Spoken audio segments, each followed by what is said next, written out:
तो फिल्म की शुरुआत में हम एक आदमी को ग्लास कंटेनर में कैद देखते हैं। होश में आते ही वो बुरी तरह घबरा गया और चिल्लाने लगा। उसे लगा कि उसे कैद करने वाला वो इंसान है जिसके उसने पैसे देने थे, लेकिन फिर थोड़ी ही देर में उसे रियलाइज हुआ कि उसे किसी और ने ही किडनैप किया था, पर क्यों वो अभी भी नहीं समझा। कंटेनर पर एक टाइमर चल रहा था जिसके बंद होते ही उसके पास पड़े रेडियो में से आवाज आई, किसी हेनरी नाम के बंदे की। वो उससे मदद की भीख मांगने वाला था कि उसे पता चला कि हेनरी को भी उसे की तरह किडनैप करके ग्लास कंटेनर में रखा गया है। हेनरी के कंटेनर में भी उस जैसा रेडियो था जो चलाने पर जेरमी से कनेक्ट हो गया था। दोनों ही परेशान थे और यहाँ से निकलना चाहते थे। जेरमी ने उसे कहा, घबराओ नहीं, हम मिलकर कुछ कर लेंगे। उनके ये कहते ही जेरमी का कंटेनर तेजी से हिलने लगा और ऐसा हेनरी के साथ भी हुआ। मतलब ये लोग किसी ट्रक टाइप चीज में थे जो अब चल पड़ी थी और इन्हें यहाँ से अब कहीं दूर लेकर जाया जा रहा था। जेरमी ने अंदाजा लगाया कि हेनरी भी उसी ट्रक में है, क्योंकि उनके कंटेनर में जो रेडियोस थे वो बहुत ज्यादा पुराने थे, ज्यादा दूर की फ्रीक्वेंसीज कैच नहीं कर सकते थे। उसके ये सोचते हुए ही ट्रक एकदम से रुक गया। जेरमी ने हेनरी से कहा, तुम जोर से चिल्लाओ ताकि कोई हमें सुनकर हमारी मदद कर पाए, लेकिन इनके ग्लास कंटेनर्स में से आवाज बिल्कुल बाहर नहीं निकल रही थी। एकदम से जेरमी के कंटेनर की लाइट ऑन हुई। रोशनी से उसकी आंखें चुंधिया गईं और वो किसी को नहीं देख पाया। उसके कंटेनर में एक टॉर्च और एक पिक्चर फेंक दी गई थी। कंटेनर की लाइट ऑफ हो गई। जेरमी ने जैसे ही लाइट ऑन करके पिक्चर देखी तो वो व्हाइट हाउस की थी और उसके पीछे एक नोट लिखा था कि अगर तुम हमें रोलेट की लोकेशन बता देते हो तो हम तुम्हें छोड़ देंगे। ऐसा ही एक मैसेज हेनरी को भी दिया गया था और उसके पीछे लिखा था कि अगर जेरमी रोलेट की लोकेशन बता देगा तो हेनरी की भी जान छोड़ दी जाएगी। जेरमी हेनरी से पूछता है, तुम कौन हो आखिर? हेनरी ने बताया कि मैं एक सिक्योरिटी ऑफिसर हूँ। जेरमी क्या था और क्या काम करता था वो अभी उस आदमी को नहीं बताता, लेकिन जेरमी ये जरूर समझ गया था कि उन्हें किडनैप करने वाले टेररिस्ट हैं जो हुकूमत के साथ कोई बड़ी गेम खेलना चाहते हैं, इसलिए वो रोलेट की लोकेशन पूछ रहे हैं। हेनरी ने उसे कहा, प्लीज मेरी फैमिली के लिए तुम ये लोकेशन उन्हें बता दो, मेरी जान बच जाएगी। लेकिन जेरमी उसे सॉरी कह देता है क्योंकि वो ये लोकेशन किसी को नहीं बता सकता था। वो तो खुद अभी तक इस बात पे हैरान था कि इन टेररिस्ट को आखिर ये कैसे मालूम हुआ कि रोलेट की लोकेशन जेरमी को पता है। जेरमी के ऊपर अब एक बड़ी जिम्मेदारी आ गई थी। उसे न सिर्फ अपने आप को बचाना था बल्कि प्रेसिडेंट को, जो कि व्हाइट हाउस में रहते हैं, उनको इन टेररिस्ट से भी बचाना था, जिसके लिए जरूरी था कि पहले वो खुद इस कैद से निकले। वो अपना दिमाग चलाता है और फौरन अपनी रेडियो की फ्रीक्वेंसी को आसपास के रेडियो के साथ मैच करने की कोशिश करता है और किस्मत से किसी ट्रक वाले के साथ उसका कनेक्शन भी बन जाता है। उसने घबराए हुए ट्रक वाले से रिक्वेस्ट की कि प्लीज मैं तुम्हारे आसपास किसी ट्रक में हूँ, प्लीज जरा मेरी लोकेशन का अंदाजा लगाओ और पुलिस को इन्फॉर्म करो, इन लोगों ने मुझे किडनैप करके इसमें रखा हुआ है। उसकी घबराई आवाज सुनकर ट्रक वाला समझ गया था कि वो सच में मुसीबत में है, लेकिन सड़क पे चलते हुए इतने सारे ट्रक्स में से कैसे पता चलाया जाता कि वो किस ट्रक में था। अचानक जेरमी को अपने ट्रक के पास से एक हैवी बाइक के गुजरने की आवाज आती है। ये बात वो दूसरे ट्रक वाले को बताता है कि अभी मेरे ट्रक के पास से एक हैवी बाइक गुजरा है और ऐसे वो ट्रक वाला ये पहचान लेता है कि जेरमी किस ट्रक में है। वो ट्रक ड्राइवर अब इस ट्रक को रोकने के लिए इसके पीछे पड़ चुका था, लेकिन जेरमी के ड्राइवर को भी इस चीज का अंदाजा हो गया और उसने फौरन वहां से गाड़ी मोड़ ली और दूसरे ट्रक ड्राइवर की आंखों से ओझल हो गया। उदास जेरमी अब वहीं लेटा हुआ था और सोच ही रहा था कि वो क्या करे कि अचानक से उसे अपने कंटेनर पे लगे स्पीकर में अपनी वाइफ की कॉल मिलती है। ये कॉल कैसे कनेक्ट हुई थी किसी को नहीं पता था, लेकिन जेरमी जल्दी से अपनी वाइफ से मदद मांगने की कोशिश करता है, लेकिन यहाँ क्योंकि उनकी नाराजगी चल रही थी तो उसकी वाइफ उसकी बात सुनने को तैयार नहीं थी। लेकिन जेरमी ने फोन काटने से पहले ही उसे तेजी से सारी बात कह दी कि प्लीज मोली, मेरे किसी दोस्त से कॉन्टेक्ट करो और उन्हें बताओ कि मेरा किसी ने किडनैप कर लिया है, तुम पुलिस को इन्फॉर्म करो। इससे पहले कि मोली यानी उसकी वाइफ कोई बात समझ पाती, स्पीकर में उसके चिल्लाने की आवाज सुनाई देती है और जेरमी समझ जाता है कि मोली को भी अब किडनैप कर लिया गया था, जरूर जेरमी को ब्लैकमेल करने के लिए ताकि वो रोलेट की लोकेशन बता दी। जेरमी बेतहाशा गुस्से में आ चुका था और इन लोगों को धमकी दे रहा था कि मेरी वाइफ को छोड़ दो, मुझे किसी चीज का नहीं पता। तब एक आवाज ने उसे कहा, तुम्हें क्या लगता है हमें तुम्हारे बारे में नहीं पता? तुम गवर्नमेंट के एक अंडरकवर एजेंट हो और तुम्हें ही सारी रोलेट्स की लोकेशन पता है।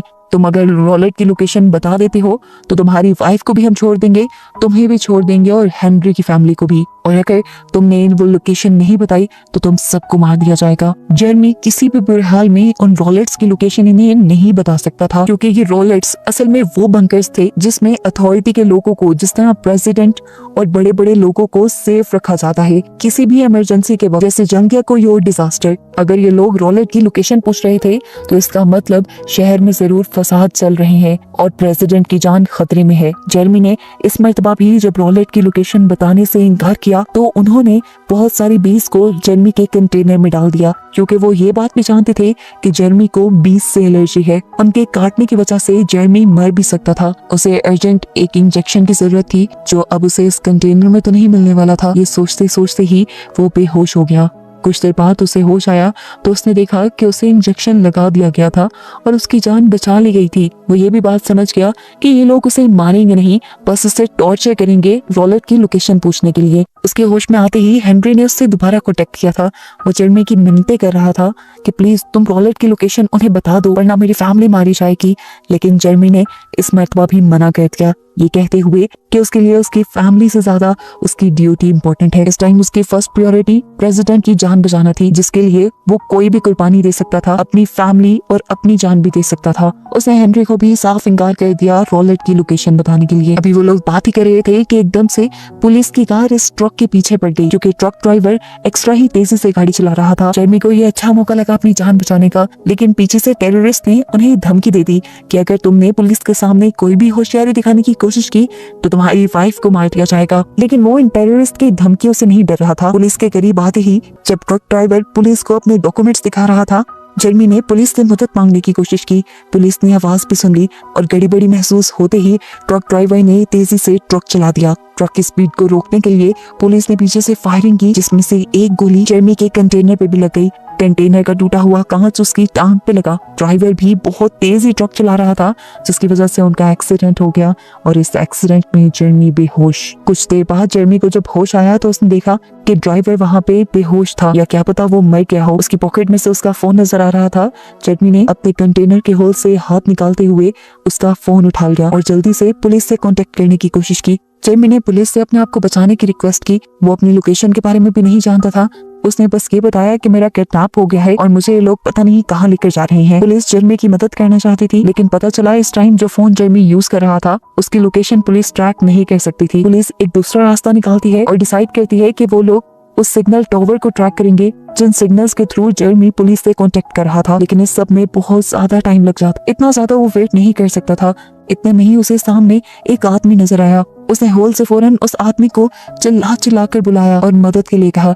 किस्मत से उस आदमी ने देख भी लिया था इससे पहले कि वो जेरमी को इस ट्रक से और इस कंटेनर से बाहर निकाल लेता, पीछे से कोई उसे शूट करके मार देता है। ये भी टेररिस्ट का ही आदमी था जिसने मरे हुए पुराने ड्राइवर को बड़ी ही बेदर्दी से इस ट्रक से निकाल के बाहर फेंका और दोबारा ये ट्रक चलाने लगा। जेरमी की सारी उम्मीदें टूट गई, क्योंकि पुलिस इस लोकेशन को ट्रैक कर रही थी और अब अगर जेरमी इस लोकेशन से चला जाता तो पुलिस भी शायद उसे ना बचा पाती। एकदम से जेरमी को पुलिस वालों की कॉल आती है। पुलिस वालों ने जेरमी की जो लोकेशन बताई थी, जेरमी को याद आया कि इसी लोकेशन पे तो उसकी वाइफ का घर था। उसने फौरन अपनी वाइफ के बारे में पूछा। पुलिस वाले उसकी वाइफ को चेक करने के लिए जब उसके घर पे गए तो वहाँ पर मॉली यानी जेरमी की वाइफ नहीं थी। वहाँ पुलिस को एक नोट मिला था टेररिस्ट का, जिसमें लिखा था कि अगर जेरमी हमारे साथ कोऑपरेट करता है तो उसकी वाइफ की जान बच जाएगी। पुलिस ने उसे कहा कि आप टेंशन ना लें, हम जल्दी आप तक पहुंच जाएंगे। लेकिन पुलिस भी कैसे उस तक पहुंचती? जो लोकेशन उन्होंने ट्रैक की थी, जेरमी उस लोकेशन से काफी दूर आ चुका था। इसी वक्त हेनरी ने दोबारा उससे कांटेक्ट किया और उससे कहा, देखो मेरे पास एक टाइमर चल रहा है, शायद वो बॉम्ब का है और कुछ देर में मैं मारा जाऊंगा, प्लीज तुम मेरी जान बचा सकते हो, तुम रॉलेट की लोकेशन उन्हें बता दो। जेरमी उससे कहता है, ऐसा मैं नहीं कर सकता, लेकिन मैं तुम्हारी जान बचाने की भी कोशिश कर रहा हूँ।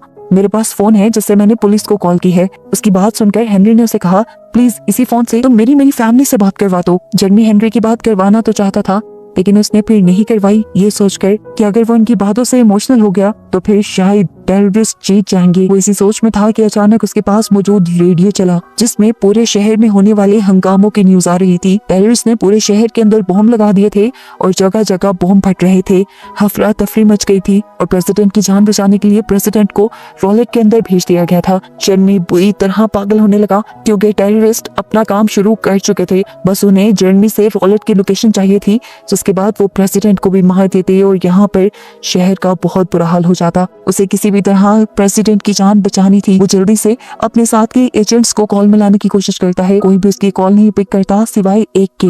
इस एजेंट से जेरमी को एक और शॉकिंग न्यूज ये पता चली कि गवर्नमेंट के सारे अंडरकवर एजेंट्स को इसी तरह किडनैप करके ट्रक्स में डालकर ट्रक्स को जगह जगह खड़ा कर दिया गया था। इन्हें सब अंडरकवर एजेंट से खुफिया इंफॉर्मेशन और लोकेशंस का पूछा गया था। जिन एजेंट्स ने लोकेशंस नहीं बताई थी उनको ट्रक में लगे बॉम्ब के जरिए उड़ा दिया गया। इसी सब के दौरान उसे मॉली की यानी उसकी वाइफ की भी कॉल आई। उसने जेरमी से कहा, जेरमी प्लीज मुझे बचा लो, इन लोगों ने मुझे ट्रक में बंद कर दिया है। जेरमी ये भी समझ गया कि अगर मैंने रॉलेट की लोकेशन नहीं बताई तो मेरे साथ साथ मॉली को भी ये लोग ब्लास्ट में मार देंगे। इस टाइम वो बहुत ज्यादा दुखी हो गया और उसने फोन पर मॉली से कन्फेशन किया कि वो मॉली से बहुत ज्यादा प्यार करता है। वो जानता है कि उसकी बुरी आदतों की वजह से उसकी और मॉली की जिंदगी में बहुत टेंशनें आई, लेकिन वो अब अपने आप को सुधारना चाह रहा था। मुझसे कहता है, मैं इस टाइम भी तुम्हारी जान बचाना चाहता हूँ, लेकिन क्या करूँ?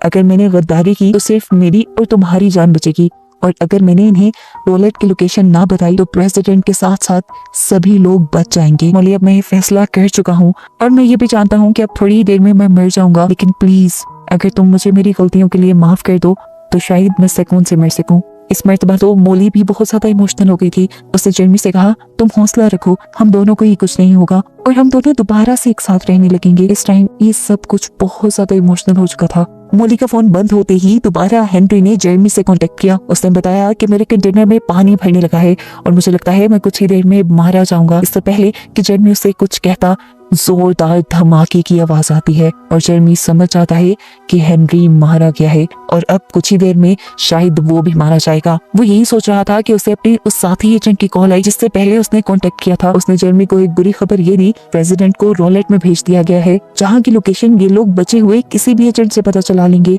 और वहाँ जाकर प्रेसिडेंट को मार देंगे। उसकी बातें सुनकर जेरमी डर गया। जेरमी ने उसे कहा, किसी भी तरह करके प्रेसिडेंट की जान बचाओ, ये हमारी ड्यूटी है। तब वो एजेंट जेरमी से कहता है कि प्रेसिडेंट वाले रॉलेट की लोकेशन तो मुझे भी नहीं पता, वो सिर्फ तुम्हें ही पता है जेरमी, तुम मुझे बता दो, मैं जाकर प्रेसिडेंट को इन्फॉर्म कर देता हूँ। उसकी बात सुनकर जेरमी समझ गया कि ये भी जरूर टेररिस्ट के साथ मिला हुआ है। अब उनकी गाड़ी भी जोर जोर से हिलने लग गई थी, जिसकी वजह से जेरमी इधर उधर गिरा। उसे बहुत चोट भी लग गई और ब्लड भी आने लगा। जब वो थक गया तब उसने ड्राइवर से कहा, रुको, मैं लोकेशन बताने के लिए तैयार हूँ। उसके कहते ही ट्रक एकदम से रुक गया, लेकिन यहाँ पर जेरमी ने दोबारा गेम खेली और हंसने लगा और बोला, कितने लाचार हो ना तुम, कितना तुमने मुझे टॉर्चर किया, लेकिन लोकेशन तुम्हें फिर भी पता नहीं चली। मैं लोकेशन नहीं बताना चाहता था, मैं सिर्फ तुम्हें यही कहना चाहता था। एकदम से कॉल करके उसे मॉली की कॉल आती है जो अब रो रही थी। वो उसे कहती है कि 2 मिनट रह गए हैं, बॉम्ब से हम सब लोग ब्लास्ट हो जाएंगे, प्लीज तुम उन्हें लोकेशन बता दो। लेकिन जेरमी ने उसे कहा, मैं अपनी जॉब से पीछे नहीं हट सकता मॉली, जब मैं अपॉइंट हुआ था तभी मैंने वादा किया था कि मैं कभी भी अपनी ड्यूटी से पीछे नहीं हटूंगा, चाहे मेरी जान ही क्यों ना चली जाए, और आज ये वादा पूरा करने का वक्त आ गया है। मॉली के फोन बंद होते ही दोबारा उसे अपने दोस्त एजेंट की कॉल आई जो उससे जबरदस्ती लोकेशन पूछने लगा, लेकिन यहाँ पर जेरमी ने उसे भी गालियां देकर फोन बंद कर दिया और उस आदमी ने भी इस टाइम जेरमी को साफ बता दिया कि वो पैसों के लिए गद्दारी कर रहा था। उससे से पागल हुआ जेरमी कुछ नहीं कर सकता था क्योंकि अब उसके कंटेनर में भी पानी भरने लगा था और कुछ ही देर में वो भी मारा जाता। लेकिन उसके मरने से पहले ही कोई उसे बचा कर उस कंटेनर में से बाहर निकाल लेता है। उसकी जान बचाने वाला कोई और नहीं बल्कि हेनरी ही था, जो पूरे टाइम से उसकी कार में था, उससे बात कर रहा था बार बार। ये देखकर उसे बहुत ज्यादा गुस्सा आ गया। उसने हेनरी को ही यहाँ पर मारने की कोशिश की, लेकिन तभी पीछे से प्रेसिडेंट ने आकर रोक दिया और उसे बताया गया कि ये सब जो उसके साथ हुआ वो उसका सिर्फ एक टेस्ट था जो प्रेसिडेंट की तरफ से लिया गया था। आजकल किसी भी भेदभाव करना मुश्किल था, इसीलिए प्रेसिडेंट ने सभी अंडरकवर एजेंट का ऐसा एक टेस्ट रखवाया जिसमें जेरमी पास हो गया था और उसे प्रमोट भी कर दिया गया था। उसे अब हर टाइम प्रेसिडेंट के साथ रहने की ड्यूटी मिली थी। ये बात सुनकर जेरमी पूरी तरह शॉक हो गया, लेकिन घबराने की कोई बात नहीं थी। उसने सब अच्छा किया था, इसीलिए अब उसे सब अच्छा भी मिलने वाला था। और बस यही दिखाते हुए ये मूवी यहाँ खत्म हो जाती है।